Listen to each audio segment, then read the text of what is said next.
Hi, Stamper fans. Welcome to Make It With Me. Thanks so much for joining me, whether you're catching me on Facebook or if you're watching the replay on YouTube. I'm happy you're here. I'm Nan, and I help people slow down, get creative, and stay connected, whether that's crafting together or making a handmade card that means something. So let's make something fun today. Okay. So today, just, relax and follow along. I've given you the measurements in the description. So if you've prepared some things ahead of time, you're all set to join me.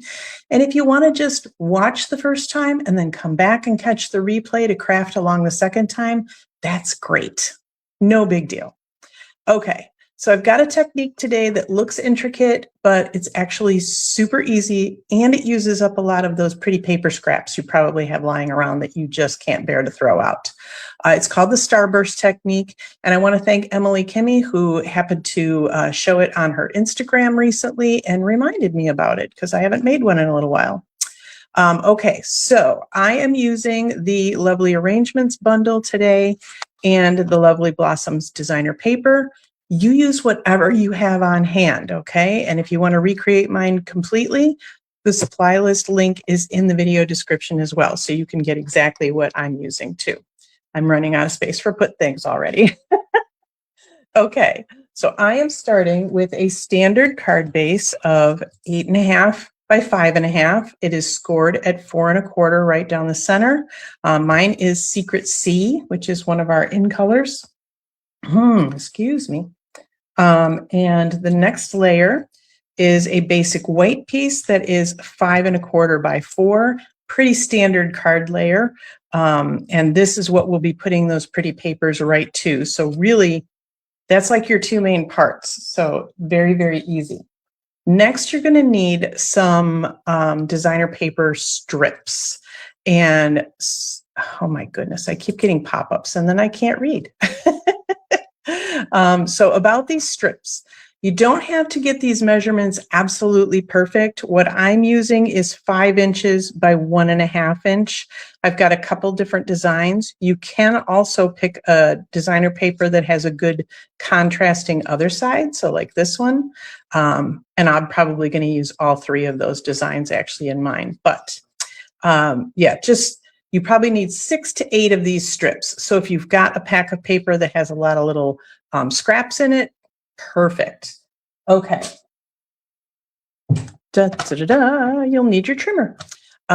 So they don't all even really have to be the same, I guess. But like I said, I'm using 5 by 1.5, and I'm going to cut these diagonally. Now I'm stacking all 3 of these together and just going to make one cut.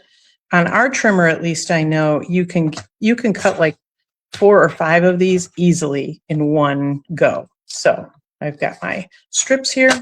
I've pre-cut a bunch, so I just wanted to show you that. That's why I'm only cutting 3 of mine, because I've already got a lot done. So yeah, and the 5-inch length is what's pretty important, because you want to make sure it's going to cover over the edge of your card. So wherever you're going to be starting from, you want to make sure that the longest point is covered, okay? So for what I'm going to do, we should be just fine. So now the next part, I am going to use my silicone mat, and that way I won't get glue everywhere. And if I do get any glue off of things, it'll just wash or peel right off of this mat. It's so nice to have. And you can start adhering these strips. You can either put your adhesive on the little triangles, or you can put the adhesive on your cardstock. I think I prefer to put my adhesive on my cardstock. So what I wanted to show you, you've seen me use our liquid glue before, but did you know it has another end to it? It has a big end. So if you're covering a lot of space like I want to tonight, you can just do it this way. And I've got goopies on that end because I never use it. There we go. And so since it's kind of an angled flat end, there we go. It's really easy to kind of spread the glue with that too, which is nice. So I am just going to kind of make a line down here, partway down, and just spread that glue everywhere above it. All right. And I've gotten glue off of there, which is why I put my silicone mat down. The reason I like to put adhesive on the cardstock is because these ends get pretty skinny, these points. So that's kind of hard to get adhesive on. So then you're just going to start, I would suggest probably in the middle. And just start alternating your triangles. And again, I'm going to use the back side of those blue ones too, to give me kind of 3 designs. Don't worry about getting them perfect. I will show you one of my samples, and you will see just how imperfect you can make it and still make a fabulous card. So this is one of those very forgiving techniques as well.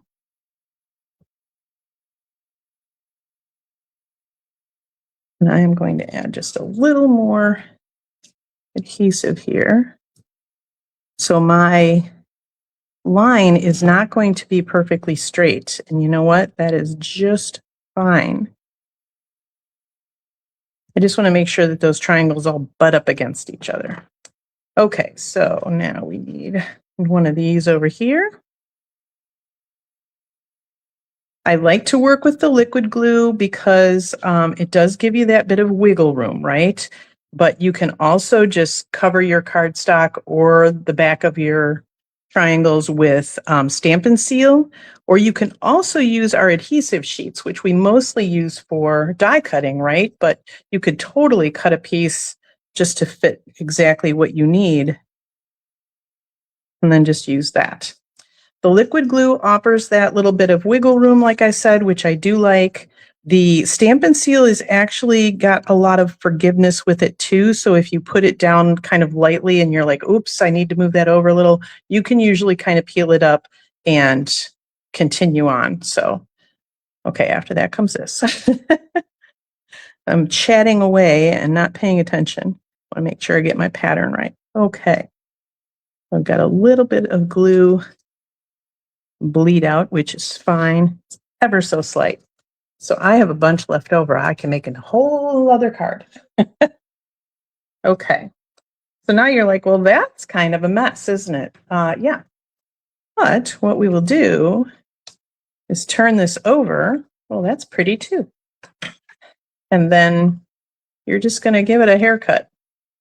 So again, if you don't want to use that, waste that much paper, you can make these strips a little shorter, but it is very important that at their longest point, they're going to go past the edge of the cardstock. Alrighty. So you can use that for a different technique, or you can toss these whichever you want. Let's get this guy out of here. Okay, so now there's our basic Starburst. Pretty fabulous. I do love it. And depending on the paper you're using, you're going to get a whole different vibe, right? And now we want to cover that join part so it looks a little bit cleaner, right? So it's not quite so obvious what we've done. We can also, sorry, I've got a little bit of sticky glue on my hands, and so of course everything else is sticking to it. We can also put this right on our card front, our card base. There we go.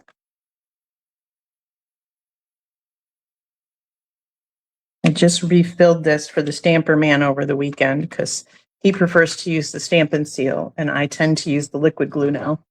And it's so nice when you refill that Stamp & Seal because everything glides so smoothly. Really, really nice. Okay, so I'm going to use flower, and a leaf, and a saying out of our little stamp set here. And I've got some other samples to show you when we're done, so make sure you stick around till the end.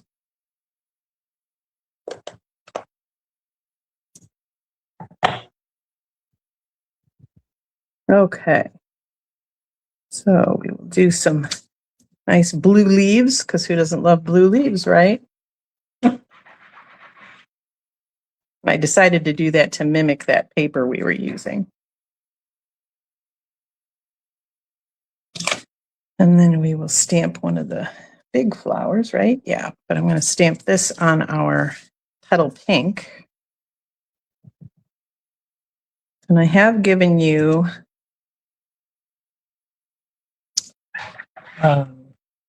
in the supply list, it does tell you to have scraps of white and petal pink for your decorations, basically. And then let's do a hello friend, because I do love a hello friend. We're going to do this one on pink as well. Nice.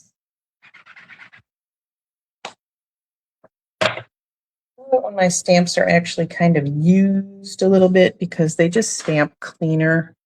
When they're brand new, they tend to bubble up the ink just a little bit, and you kind of just gotta work them in a little bit, just like a new pair of shoes. You gotta wear them in. Okay, let me grab my die cut machine real quick.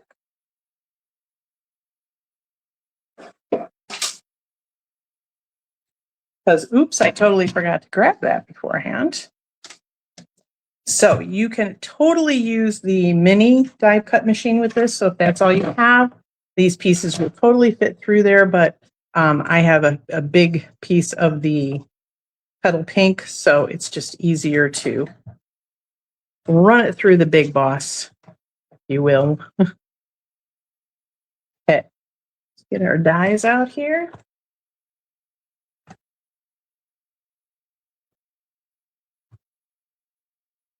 So, and I also wanted to show you this. When you have these dies that are kind of, they have the stem like that. So obviously there's not a lot of space to see if you're lining that up. There is a little extraction hole down here. So I do try to make sure that I see the blue through there and not the white of the cardstock. And that's a good way to make sure you have that all lined up correctly. Because sometimes it'll come out looking a little crooked, and I realized, oops, I forgot to look in that little hole and make sure I saw blue and not white, and now my leaves are crooked. All right, so put that one all the way up top, and I can get these other two down at the bottom.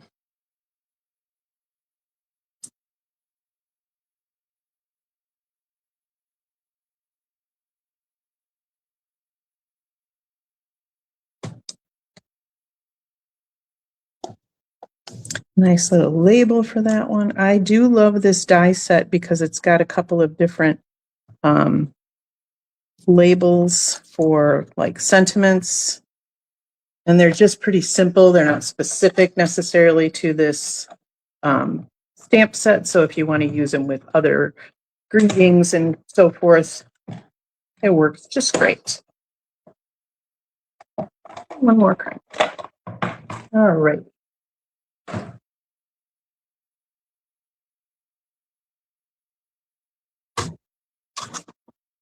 Let's get my sandwich out of the way here. Oh my goodness, such a mess going on over here.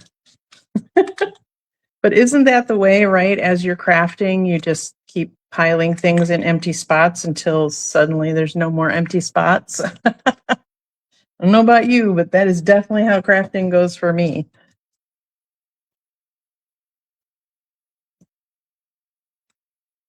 All right. Absolutely love that label die. So good. And there is a long skinny one too for the skinnier greetings.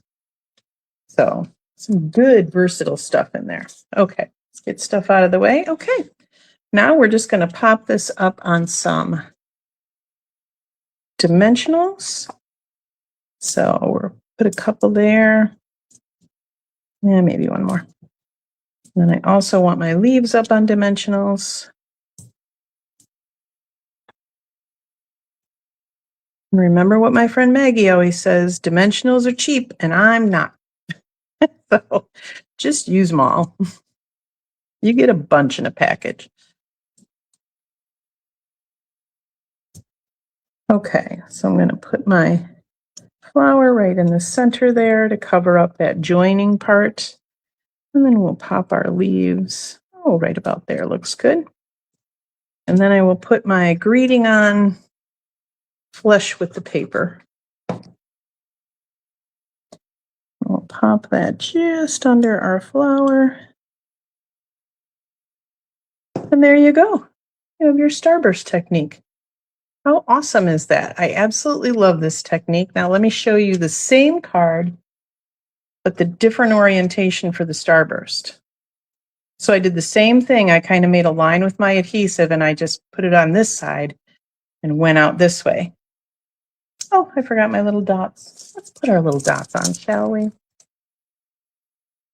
This is the Moody Palette Glossy Dots, which actually goes with this entire suite of products.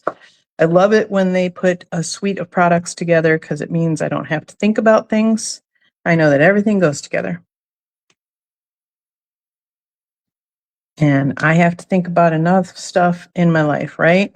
So who needs more? All righty. So now we are all good. So 2 different ways you can kind of do this, right? But wait, there's more. It's stuck or frozen. Oh no.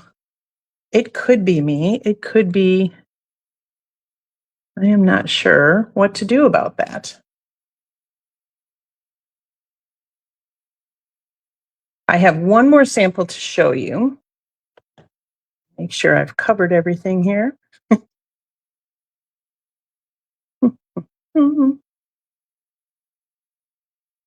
Okay, so my last sample is using the Nature Walk DSP. And now, so this one I've covered the entire card front, right?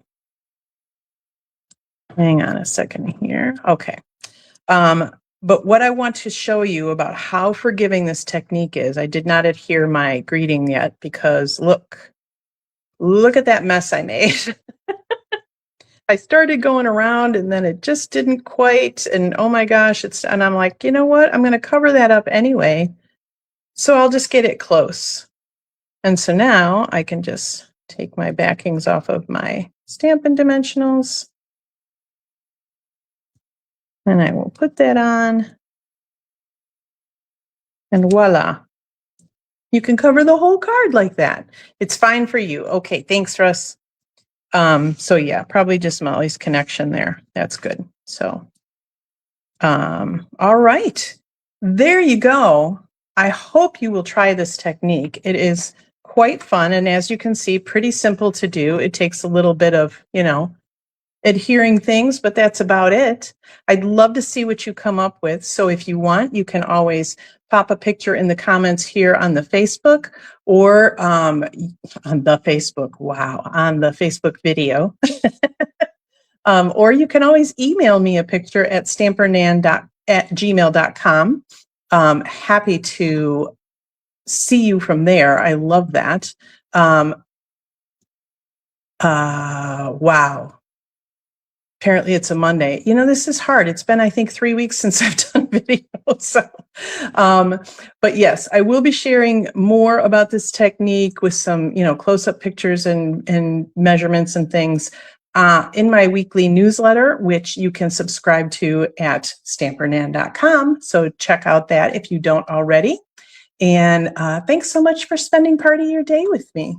I hope that you'll take what I've shown you today and actually make a card that you can send to somebody to brighten up their day, because it's all about connection, spreading joy. See you again soon. Happy stamping.